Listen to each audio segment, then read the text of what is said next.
Hi, welcome to the Inside Strategic Coach podcast with me, Shannon Waller, and Dan Sullivan.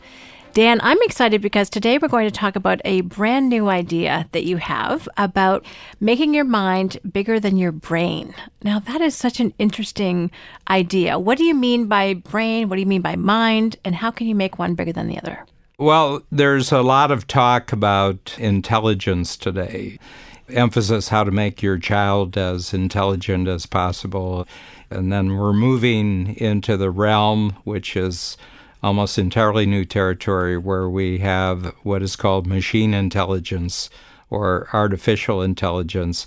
I think all this discussion about intelligence kind of isolates people because parents are worried, are my children going to be intelligent enough? There's this mania about getting them into the right schools and starting their training at the earliest possible age to improve their intelligence.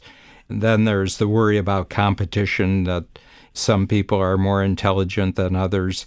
And whenever there's a lot of angst about a particular topic, I began to realize I think we have to create some definitions that make this simpler to think about. I do a lot of thinking, and what I do for myself is that I just kind of impose definitions on areas of human activity, and then I'll talk about my definitions, and if people respond to them, they're kind of telling me that it's useful. So, for example, we have a time system in Strategic Coach, and I says, we've been playing with time ever since we were born. We have weekends, and we have calendars, and we have work days. And I said, that doesn't seem to really tell you very, very much about time. So I've got 3 definitions of time, and I just take the days of the year, which there are 365 except leap years, and I say, well, why don't we treat each one of these days as a building block? There's going to be 3 building blocks. One's going to be called a free day, 24 hours. You're just free completely from work. And then there's going to be a focus day, and that's a day which is really devoted to the money-making activities of your company and the activities that lead to money-making. And then we're going to have a third day, which is called a buffer day, which is kind of a backstage day, and you can do all sorts of things, cleanups, you can have development of new capabilities and learning and everything like that. When I first got that idea, it was just a drawing on a napkin, and I would talk to people. And immediately I got this very powerful response, and they said, boy, that really simplifies things.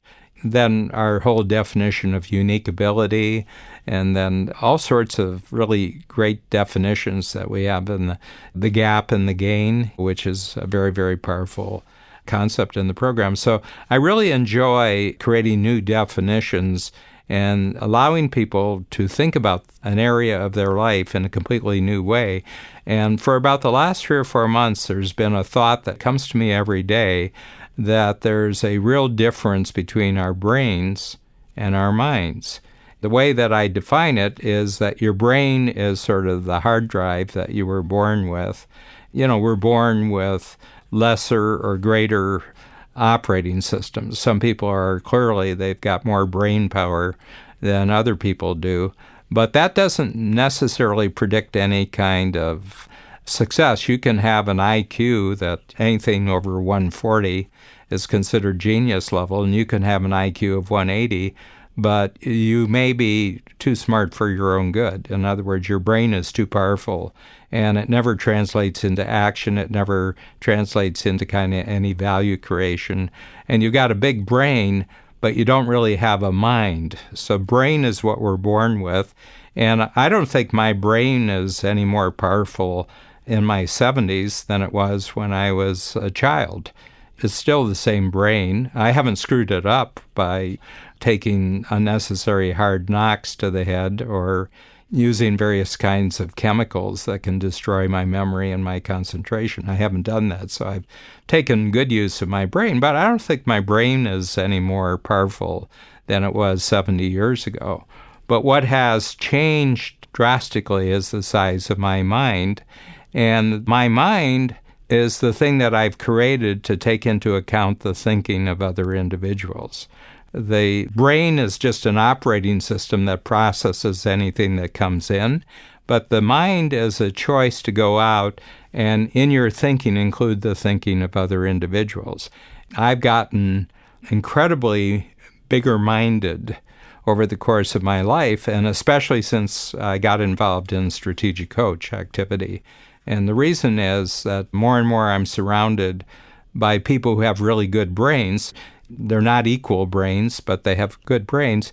But they use their brains to create new things. They use their brains to expand teamwork. And my mind includes all the different ways that other people create value and all the different ways that people form teamwork. So I'm much more successful in the world because of my bigger brain. And my brain is more or less the same size, if you will. It's still got really great processing power. But what's really changed is the experiences that I'm feeding into my brain because I've expanded my mind. So I've just tested this with maybe 40 or 50 people over the last 3 months, and they all get it. It's kind of interesting. They all simplify immediately. I say, boy, that's really, really interesting. And I said, well, I've met people who have modest brains who have really big minds because they have mindsets that tell them other people's thinking is really important. I can learn how to ask questions. I can ask questions where I learn enormous amounts of really useful information for myself and for others by interacting with them. So this is really the insight that I had, and I'm testing it right now, because I'm trying to see, what do I do with this now? I mean, everybody kind of gets it, and most people find it very useful just to talk about, but I'd like to take it into book form. I'd like to take it into video form, possibly into workshop exercises and processes and concepts. So I'm just playing around with it, but I'm getting very positive hits from almost everybody I talk to when I bring up this subject. So I'm in a big learning curve with my idea here. I really like how you talk about the brain as the hardware and essentially your mind is the software. Mm-hmm. And also, as you're talking about it, it occurs to me that in order to expand your mind, you need that mindset. Mm-hmm. We talk a lot about mindset or how you look at things. So as you're talking, I'm examining, how do I think about things? How do I think about my brain as you're talking? But you almost have to have that mindset that other individuals have useful ideas and to go find them, go search them out, learn the questions. And the other thing, Dan, is you read an enormous amount. Mm-hmm. Your context is one of your strengths, finder strengths, and you love knowing how we got to here. Mm-hmm. And that's another way I think you feed expanding your mind as you go through this. I got a real good direction from my mother when I was very young. I didn't like school. She knew I didn't like school. So within about a month after I started first grade, she said, learning how to read, which you're going to do in first grade, is more important than going to school, because if you learn how to read, you can go anywhere with your mind. She didn't say brain, she said mind. I just latched onto that. I said, good point, Mom. I really like that.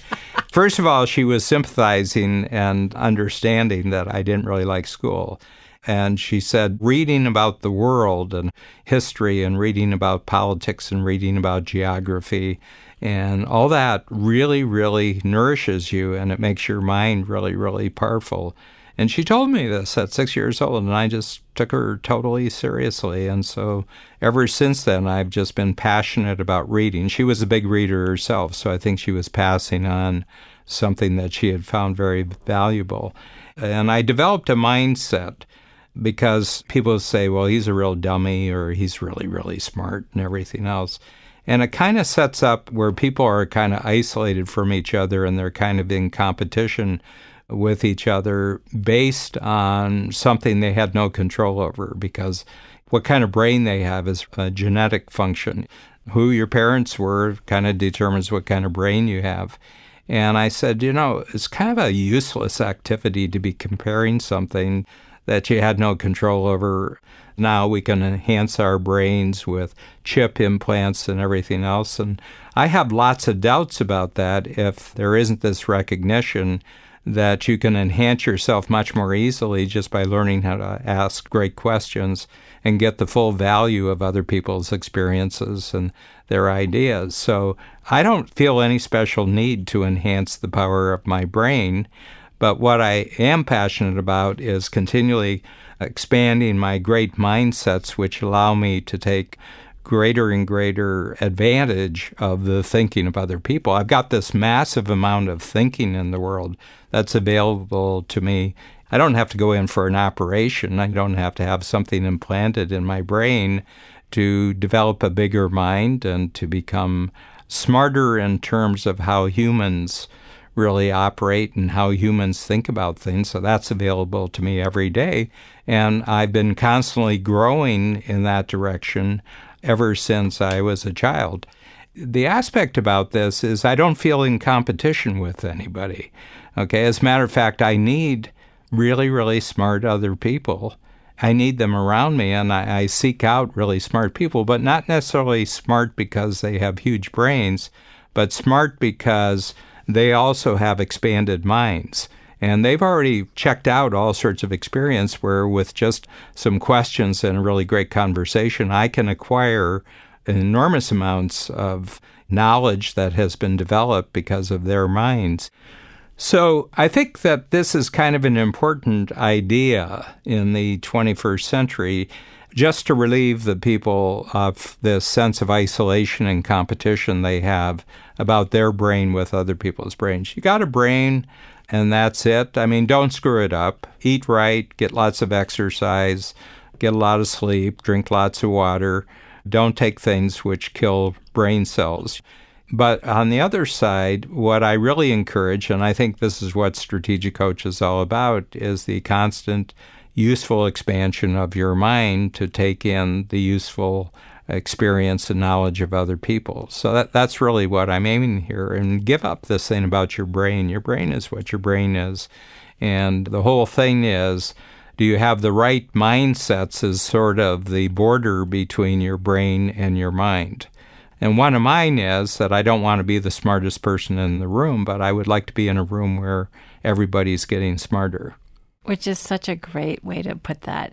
I totally agree with you. And I hadn't realized, there is all this stress about people's brains. And I read this similar articles, and I have 2 teenage children. So, and they go in the gap. They really stress about, am I smart or not smart? And that's really the scorecard in school, which, yes, I want them to do their homework and do the profiles and tests and stuff.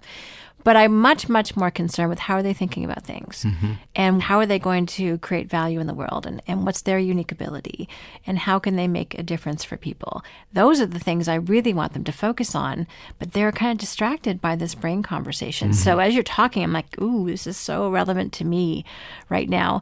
And I know some really, really smart people with really small minds, and they're not fun to be around, and you can't create value with them, and they don't value what other people think. So it's very difficult to have a productive conversation with them. Yeah, I think there's kind of a crisis that's happening with individuals. They feel that they're cut off from progress just because of the brain that they were born with. And I said, don't go there. First of all, not enough is really, really known about that. Maximize the use of the brain that you have.